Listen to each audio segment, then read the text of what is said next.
Hi, my name is Brian, and today we're going to install the Spotlight Cam battery in my backyard. Okay, let's open up the box and see what we've got. We have our Spotlight Cam battery pack, we have the instructions, tools, a USB cable, and a mount. Okay, we've charged our battery, so we're going to insert that into our Spotlight Cam. Press this button, slide it in, click, push it shut. I've downloaded the Ring app and we're near my Wi-Fi router. So we're gonna go to the app, set up device, security cams. This is my Spotlight Cam battery.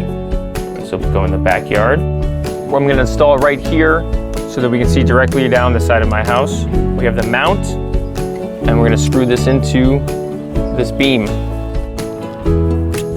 Okay, now we have a mount up. Now I'm gonna put one of these tiny security screws in before I mount it.